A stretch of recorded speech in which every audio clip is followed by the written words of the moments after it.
서점이나 도서관에 가서 재테크 분야 서가 앞에 서면 일단 그 분량에 압도되고 만다.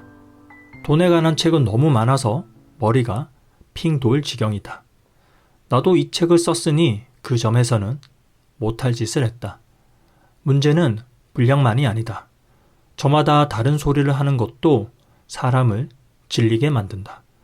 누구는 당장 사업을 벌이라고 부추기고, 누구는 부동산이 최고라고 목소리를 높이고, 또 누구는 주식 종목을 잘 골라야 한다고 훈수를 둔다. 이렇게 상충되는 정보들을 들여다보고 있으면 분석, 마비 증세에 빠지기 십상이다. 길이 너무 많아서 어느 쪽을 택해야 할지 알 수 없는 것이다. 그래서 많은 이가 그냥 멍하니 있다가 손을 놓고 만다. 하지만 백만장자가 되기까지 내가 걸었던 길을 돌이켜보고 나와 비슷한 여정을 밟은 사람들의 이야기를 들어보니 그런 책에 쓰인 내용이 꼭 틀린 말은 아니었다는 생각이 들었다.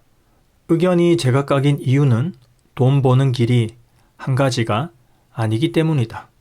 간단히 정리하자면 재테크는 이런 식으로 움직인다. 새 모서리에 있는 소득과 지출, 투자는 재물을 움직이는 세 가지 힘이다. 들어오는 돈, 소득, 나가는 돈, 지출, 그리고 돈이 만들어내는 돈, 투자라고 생각하면 된다. 여러분의 이 세 모서리에 해당하는 수치가 각각 미국의 평균 소득 5만에서 7만 달러, 평균 저축률 7.5%, 물가 상승률을 감안한 연평균 장기 투자 수익률 6%라면 당신의 재무 상태는 당연히 평균이 될 것이다. 재무 상태가 평균인 사람은 중산층 정도의 생활을 누리면서 40년 정도 일하고 사회보장의 도움을 빌어 65세에 은퇴할 것으로 예상할 수 있다. 그러나 젊은 나이에 용케 틀을 벗어나 백만장자가 되는 사람은 이 중 두 곳의 모서리는 평균 정도이거나 평균보다 조금 나은 정도라고 해도 마지막 한 모서리가 두드러지게 높은 경향이 있다. 따라서 백만장자에는 세 가지 유형이 있을 수 있다는 말이다. 그리고 모든 재테크 서적들은 이 세 가지 유형 중 하나로 분류된다. 이들은 목적지는 같지만 그 목적지에 이른 방법이 각기 다르고 가끔은 상충되기도 한다. 베스트셀러 부자 아빠 가난한 아빠의 저자 로버트 기요사키는 후에 매우 유명해진 말을 했다. 돈을 저축하는 것은 그의 가난한 아빠 같은 숙맥에게나 어울리는 행위라는 것이었다. 열심히 일하고 저축해서는 절대로 부자가 될 수 없고 경제적 안정도 이룰 수 없다. 물론 사실은 정확히 그 반대다. 열심히 일하고 돈을 모으면 틀림없이 부자가 될 수 있다. 그렇다고 해서 기요사키의 생각이 틀렸다는 것은 아니다. 그는 그저 다른 유형의 백만장자일 뿐이니까. 이를 고려하면 그의 충고도 맞다. 추진력이 강하고 모험적 기질이 농후한 사람을 허슬러라고 한다. 허슬러들이 부를 창출하는 원천은 돈을 벌 줄 아는 능력이다. 이들은 사업을 벌이기 좋아하는데 그 이유는 시간을 돈으로 바꾸어도 남을 위하여 일해서 돈을 버는 데는 자연적으로 한계가 있다는 사실을 정확히 인식하고 있기 때문이다. 하루에 쓸 수 있는 시간은 정해져 있으므로 소득이 시간의 제약을 받으면 잠재력도 제한된다. 하지만 창업을 하면 소득의 상한선이 없다. 따라서 허슬러들은 직접 기업을 만들어 자신을 위해 일한다. 스티븐 잡스나 일론 머스크, 마크 저커버그 등이 성공한 허슬러의 좋은 사례다.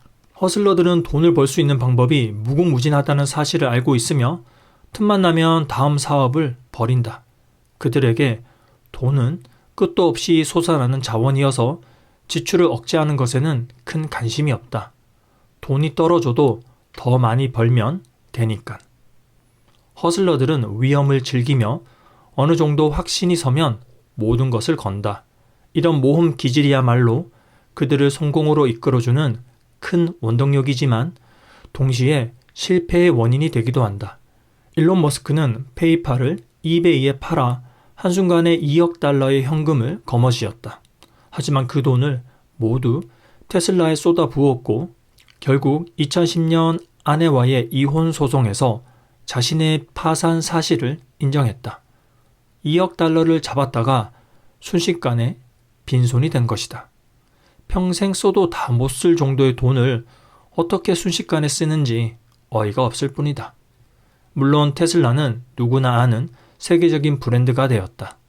하지만 그래봤자 허슬러들이 얼마나 위험을 쫓는 인물인지 보여주는 사례일 뿐이다. 그들은 일과 영원히 작별할 수 있을 정도의 많은 돈을 쌓아놓고도 다음에 맛볼 스릴을 위해 여전히 새로운 사업에 모든 것을 건다. 투자가는 가지고 있는 돈을 훨씬 더 많은 돈으로 바꾸는 데 선수다. 나는 재무계획을 세우면서 60대 40의 인덱스 포트폴리오를 장기적으로 운영할 경우 얻게 될 실적을 보수적으로 잡아 6%로 예상했다. 그러나 투자가들은 그 정도의 수치를 비웃는다. 6%라고? 그게 다야? 이들은 20% 이상의 수익을 올리지 못하는 투자는 투자로도 여기지 않는다. 이들에게는 온 세상이 모두 투자 대상이다. 누구는 주식을 택하고 누구는 부동산을 택한다. 야구카드나 미술품처럼 특정 층에게만 거래가 이루어지는 상품을 찾는 이도 있다. 실적이 좋은 투자가는 그들의 투자가 도박이 아니라는 점을 강조한다. 도박은 운에 기대지만 투자는 실력에 기댄다는 것이다. 투자가들은 대개 자신의 분야를 훤히 깨고 있으며 그래서 다른 사람들이 알아보지 못하는 투자처를 용케 찾아낸다. 허슬러들과 마찬가지로 투자가들도 지출을 관리하는데 많은 시간을 보내지 않는다. 그리고 이들도 위험을 즐긴다. 게다가 실적이 좋은 투자가는 빚을 지렛대 삼아 수익을 극대화하는데 남다른 능력을 발휘한다. 노련한 투자가는 빚을 적절히 활용해 위험을 줄이기도 한다.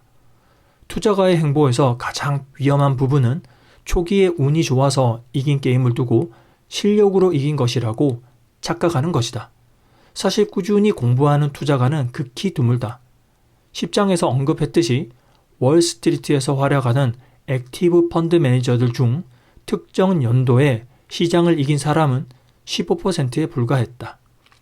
옵티마이저들은 지나치다 싶을 정도로 지출을 줄여 저축함으로써 큰 돈을 만든다. 이들은 대개 일반적인 직종에 종사하면서 웬만큼 벌지만 그렇다고 엄청나게 많은 연봉을 받는 건 아니다. 그리고 대개는 평범하게 생활한다. 다만 옵티마이저들은 나가는 돈을 따지고 설명하는데 비정상적일 정도로 많은 시간과 노력을 들인다. 계산대의 점원이 영수증 필요하세요? 라고 물을 때 아니요 라고 대답하는 법이 없다. 그들은 다양한 영수증을 폴더에 차곡차곡 정리하고 스프레드시트에 입력한 다음 마치 그것이 불멸의 비밀을 간직한 외계의 미생물이라도 되는 것처럼 현미경으로 나누고 쪼개어 분석한다. 다들 눈치챘겠지만 나는 옵티마이저다. 그리고 내가 옵티마이저라는 사실에 자부심을 갖고 있다. 우리 옵티마이저들은 째째하다거나 구두쇠라는 소리를 들으면 펄쩍 뛴다. 옵티마이저는 쫀쫀하지 않다. 우리는 가치를 최적화할 뿐이다. 그리고 그 분야의 전문가다. 우리는 머릿속에 온갖 가격 데이터베이스를 확보해 놓고 있으며 식재료를 절반 가격에 살 수 있는 요령도 안다. 간단히 말해 우리는 남보다 저렴하게 그들이 구하는 것과 같거나 더 좋은 물건 혹은 경험을 얻는데 탁월한 능력이 있다. 브라이스와 나는 지금 3년째 여행 중이지만 그럼에도 우리의 포트폴리오는 고갈되기는커녕 늘어나고 있다. 내 말에 박탈감을 느꼈다면 죄송할 따름이다. 그런데 우리 옵티마이저들에게는 남모르는 약점이 있다. 우선 위험을 지나칠 정도로 기피한다. 그 탓에 좀처럼 사업을 벌이지 못하고 꿈을 쫓지도 못하며 돈을 잃을까 두려워 리스크가 큰 투자를 시도하지 못한다. 이 같은 실패에 대한 두려움 때문에 2008년 주식시장 폭락이나 가로사 같은 예기치 못한 비상사태가 닥치지는 않을까 늘 걱정한다. 옵티마이저들은 실패가 두려워 투자를 꺼린다. 포트폴리오의 가치가 떨어지는 것을 너무나 무서워하기에 돈을 그저 이불 밑에 숨겨놓고 싶은 충동을 억누르지 못한다. 내 경우 2번씩이나 주식시장 붕괴를 견디고 살아남았기 때문에 일시적인 하락장이 일시적인 현상일 뿐이라는 걸 확신하게 되었지만 사실 처음 매수 주문을 낼 때는 겁에 질려 손을 바들바들 떨었다. 그러한 두려움을 이기는 일이 공과대학 과정을 이수하는 것 다음으로 힘겨웠는데 이를 극복하지 못했다면 지금의 위치에 있지 못했을 것만은 확실하다. 만약 당신이 옵티마이저라면 왜 당신만의 방식이 필요하고 그것이 왜 대단한 방식인지를 이해하는데 이 책이 조금이라도 도움이 되기를 바란다. 돈을 이해하고 나면 삶이 놀라우리만큼 편해진다. 반면 돈을 이해하지 못하면 인생이 놀라우리만큼 고달파진다. 대부분의 사람들은 그렇게 산다. 돈은 천재적인 IQ가 있어야만 이해할 수 있는 복잡한 괴물이 아니다. 오히려 누구나 조금씩 계속 배워갈 수 있는 그리고 아주 쉽게 배울 수 있는 것이 돈이다.